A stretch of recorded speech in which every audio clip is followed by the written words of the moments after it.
It was February of 1975. At that time, I was an alcoholic out of control.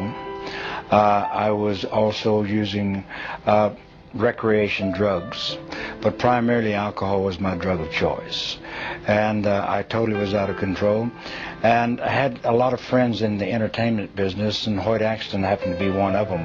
Ringo Starr and a bunch of people, and so they were having a TV special on the West Coast. And so Hoyt had called me and asked me if I would like to go or come out. And I told him, yeah, I'd love to, because I knew there was going to be a lot of booze, I knew there was going to be partying, and while they were doing their special, I was doing my thing.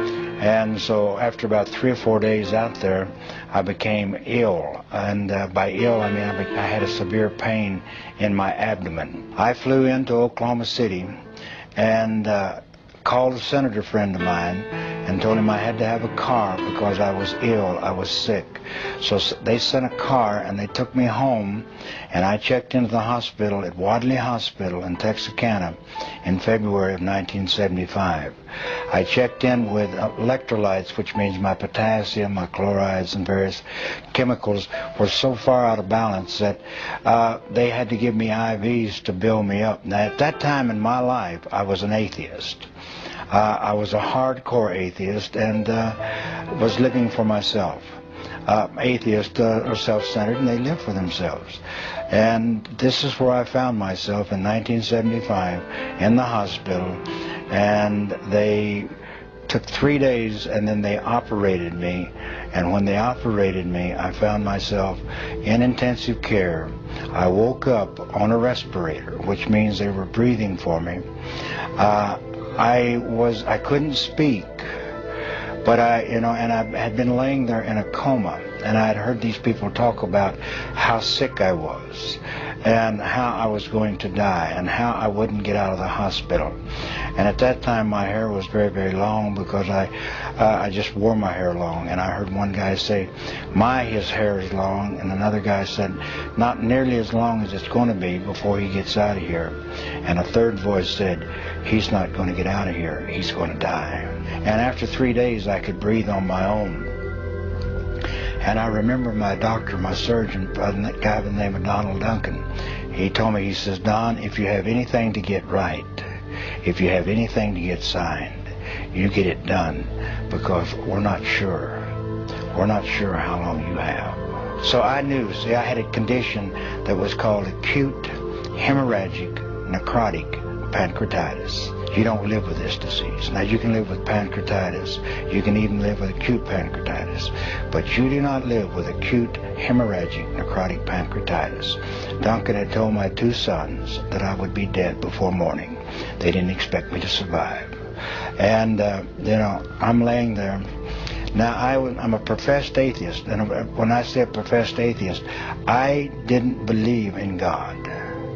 I believed in the power of the universe because I had seen it. I'd seen it, life and death. As a physician, I dealt with life and death.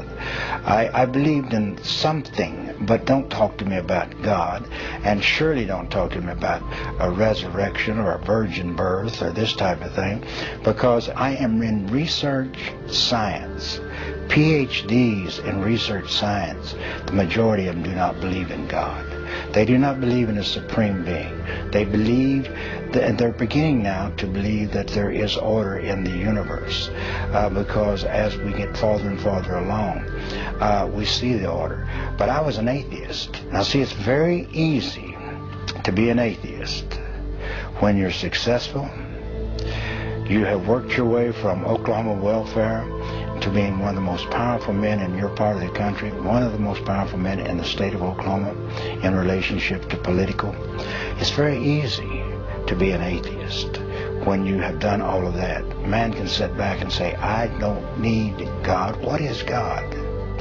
But it's very difficult to be an atheist when you're laying on your deathbed, because you begin to think, what if these people are right? See, there'd been one man by the name of Ron Short that had stood between me and the gates of hell.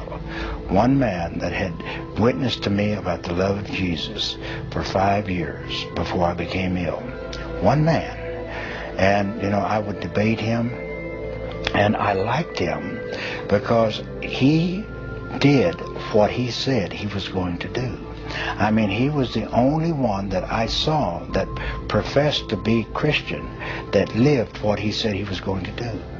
And so I really respected him. I didn't believe what he said, but I respected him.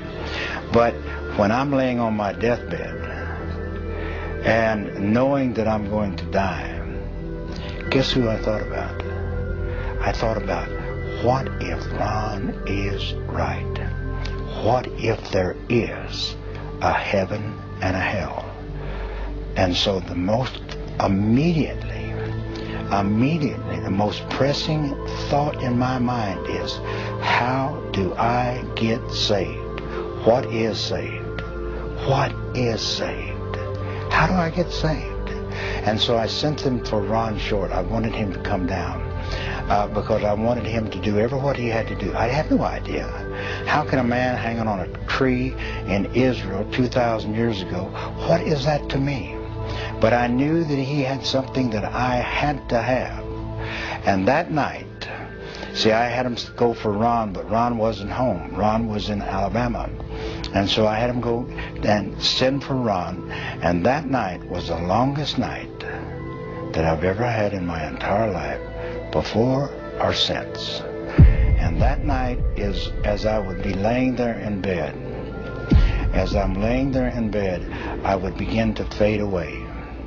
I would begin to fade away, and as I would fade away, I would begin to go down. Now, it was like darkness. It was so dark. It was like the very darkness just penetrated into your very, very being. And as I left, and I can tell you I left my body, because I remember when I came back into my body. You know, I don't know where I was out of my body. Now, there are people that talk about a light. There are people that talk about floating above. There are people that talk about a feeling of warmth and love. I didn't feel any of that. I felt none of that. I felt untold terror. Untold terror. Because I knew that if I ever went all the way, if I slipped all the way, I would never get back. Now, in my beings of beings, I knew that. And so I fought all night long. They told me later on, I not only pulled the mattress cover off of the mattress, I pulled the mattress up on me because I had to stay. I had to wait. I had to wait till Ron got there. Whatever he had to do, I had to wait. But I would, again, and then I would leave, and I would be going down like a deep, deep, dark terror.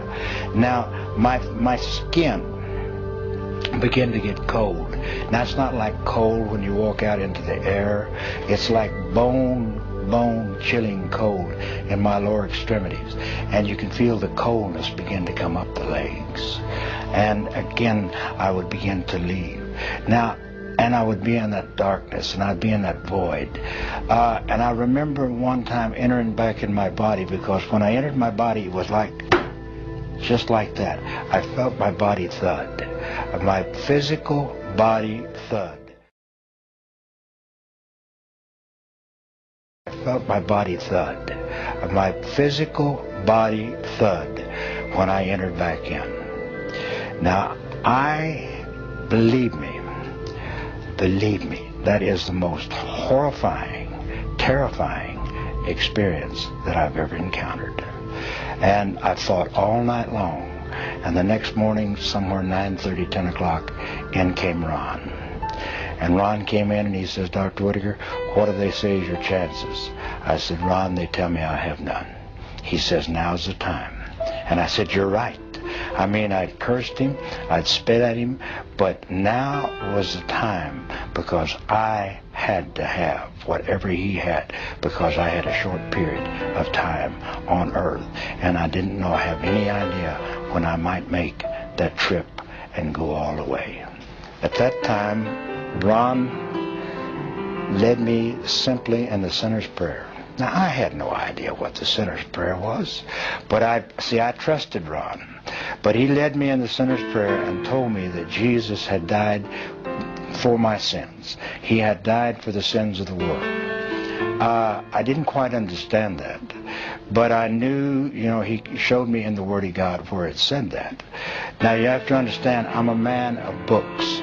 I've spent a big part of my life, 25, 26 years of my life, in books, in all types of scientific books, chemistry, like I said, degree in chemistry, advanced degrees, all the way out to the medicine doctor to practice medicine, all of these degrees.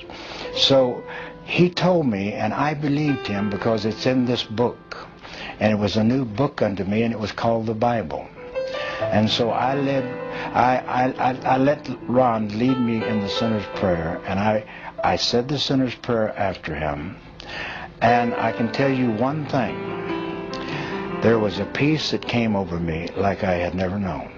I'd search for that peace. I'd search for it in the bottles, alcohol. I'd search for it in needles. I'd search for it in drugs. I'd search for it with women. I'd search for it all types of places. But there was no peace in my life.